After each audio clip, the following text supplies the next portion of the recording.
In the French capital, students were caught in an angry face-off with riot police, who fired tear gas in response. Officers in Nantes also fired tear gas and water cannons at protesters in more furious scenes. Services ground to a halt across the country yesterday. Teachers, train conductors and airline controllers walked off the job across France on Thursday, disrupting transport and public services in a test of public anger with President Emmanuel Macron's reform drive. Estimates put the number who marched at around 200,000. Unions said 1 in 4 primary schools were on strike, while electricity generation dropped by over 3 gigawatts, GW, the equivalent of 3 nuclear reactors, as gas and electricity sector workers joined the strike. Some 150 protest marches are scheduled, including 2 rallies starting at around 1,300 GMT in Paris. Opinion polls show a paradox: a majority of voters backed the strike, but an even bigger majority backed the reforms, including cutting the number of public sector workers and introducing merit-based pay. While unions have struggled to rally crowds over the past months, this is the first protest against Macron bringing together public sector workers and railway staff,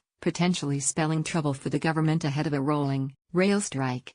"It's a real mess this morning," Didier Samba, who missed his morning commuter train to the suburbs and had more than 1 hour's wait for the next, said at Paris Gare du Nord station. The strike was expected to lead to the cancellation of 60% of fast trains, 75% of intercity trains and about 30% of Paris airport's flights throughout the day. Get Paris protests. Thousands took to the streets over the changes that has led the government, which overhauled labor laws last year and is also crafting a series of other sensitive reforms including of unemployment insurance, to say it will stand by its plans, while keeping a close eye on protests. On Tuesday, following a retirees' march, Prime Minister Edouard Philippe said the government would change tack for the poorest 100,000 out of 7 million pensioners concerned by a tax hike, in a sign that a government that prides itself on being firm on reforms can make exceptions.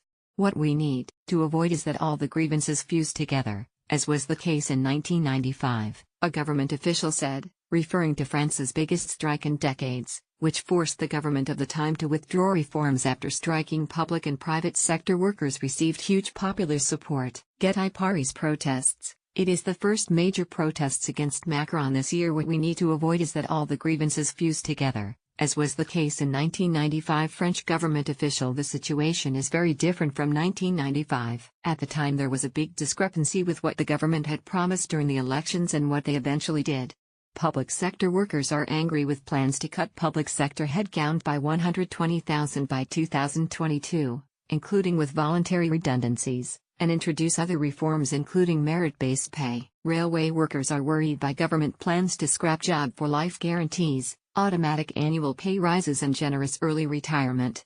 "Discontent and worry are spreading very quickly," said Jean-Marc Cannon of UGF-FCGT, one of the largest public sector's unions. While rail workers had planned a 3-month rolling strike starting April 3, public sector workers have no plan yet for further labor action, but they will meet next week to decide on any possible move. Twitter Kiki or social police have used water cannons to control protesters. Reuters masked protesters smash a window as they clash with riot police. Thursday's strike, and the government's reaction, will be a test, said Laurent Berger, the head of France's largest union, CFDT.